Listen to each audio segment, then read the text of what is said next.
சைத்திர புராணம் 2ஆம் அத்தியாயம்.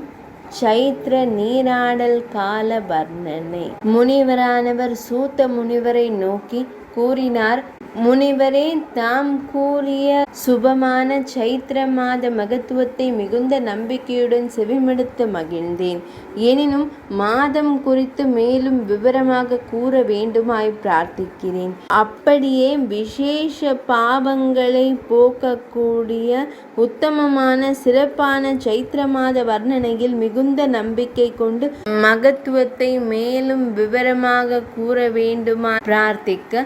தயை குணம் மிகுந்திருந்தால் இந்த பூமியில் மறுபிறப்பில்லை என்பது தெளிவாகிறது என்று கூறினார். அப்போது சூத முனிவர் கூறினார், முனிவரே, தாம் வினவியபடியே சைத்திர மாத வர்ணனையை விவரமாக கூறுகிறேன், கேட்பீராக என்றுரைத்தார்.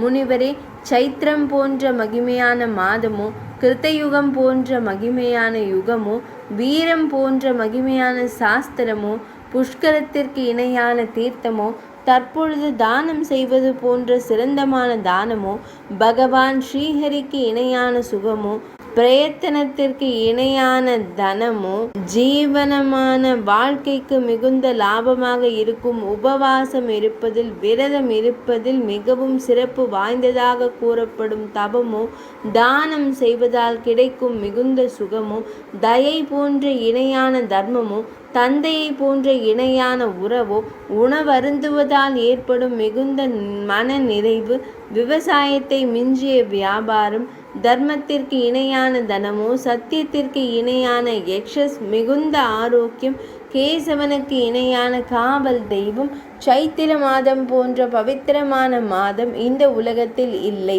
இந்திரியங்களில் சிரசான தலை எவ்வாறு மிகவும் சிறப்பானதாக கருதப்படுகிறதோ அதுபோலவே மாதங்களில் சிறப்பானது சிரம் போன்றது தலையானது சைத்திர மாதம் ஆகும் என்று கூறப்படுகிறது.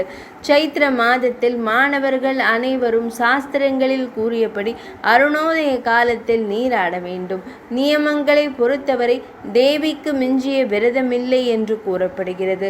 விரதங்களை அனுசரிக்கும் சமயமானது மது மாதம் என்று அழைக்கப்படும் மேஷ மாதத்தில், அதாவது சித்திரை மாதத்தில் அனைத்து அசுபங்களும் ரௌரங்கள் நிறைந்த நரகம் அனைத்தும் நீக்கப்படும் என்று உள்ளது. இந்த மாதத்தில் முதல் 9 தினங்கள் யம தரிசன பூஜை செய்ய வேண்டும் என்று சாஸ்திரம் கூறுகிறது.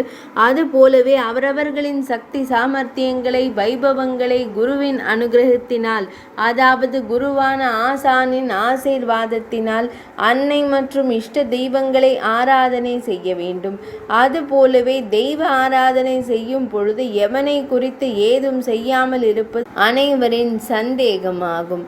சாஸ்திரமானது இவ்வாறு கூறியிருப்பதால் அது சத்தியமே தவறாமல் ஒவ்வொருவரும் விரதத்தை அனுசரிக்க வேண்டும். விரதமானதை அனுஷ்டித்தால் கஷ்டங்கள் அனைத்தும் நீங்க பெறும் என்று சாஸ்திரத்தில் தெரிவிக்கப்பட்டுள்ளது. அது சத்தியமே ஆகும். தவறாமல் ஒவ்வொருவரும் விரதத்தை அனுசரிக்க வேண்டும். சைத்திர மாதத்தில் விடியற் காலை பொழுதில் நீராடுவது, எவரேனும் ஒருமுறை நீராடினாலும் அவர்கள் 1000 அஸ்வமேத யாகங்களான 1000 குதிரை யாகங்கள் செய்த பலனை பெறுவார்கள் என்பதில் ஐயமேதுமில்லை. அதுபோன்றே உறுதியான மனம் வேண்டும் என்பவர்கள் நீராடுவேன் என்று சங்கல்பம் செய்த உடனேயே நீராடலை நிறைவேற்றிய புண்ணியம் தோன்றும். அதில் ஐயமேதுமில்லை. சூரியனானவர் மீனராசியில் இருக்கும் பொழுது நீராடுவதற்கு சங்கல்பம் மேற்கொள்ளும் பக்தர்கள் அனைத்து பந்தங்களிலிருந்தும் விடுவிக்க பெறுவார்கள். அவர்கள் ஸ்ரீ மகாவிஷ்ணுவின் லோகம் செல்வார்கள். அதில் ஐயமேதுமில்லை. எவ்வாறாயினும் மிகப்பெரிய முதலில் உள்ள பாக்கியங்களில் ஆனாலும் சரி, சைத்திர மாதத்தில் மட்டும் 3 லோகங்களில் உள்ள தீர்த்தங்கள், பிரம்மாண்டம் முழுவதும் உள்ள தீர்த்தங்கள் அனைத்திலும் கூட மிகவும் மகத்துவமானது. அந்த தீர்த்தங்கள் அனைத்தும் சைத்திர மாதத்தில் நீராட வரும் வரை மாணவர்களின் பாவங்கள் அனைத்தும் அழிந்துவிடும். தற்பொழுது வரை மாணவர்கள் சைத்திர மாதத்தில் நீராடினால் அப்பொழுது யமனின் சாசனம் குறித்து அறிந்து கொள்வார்கள்.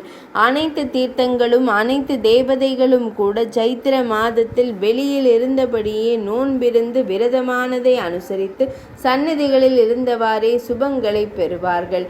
சூரியோதய காலத்திலிருந்து ஸ்ரீ மகாவிஷ்ணு மூர்த்தியின் ஆணையினால் தீர்த்தங்கள் நன்மை கிடைக்க வேண்டுமென்று தேவதைகள் மாணவர்கள் ஆகிய அனைவருக்கும் நன்மை உண்டாக வேண்டும் என்ற கோரிக்கையின் பேரில் விரதமானது அனுஷ்டிக்கப்படுகிறது.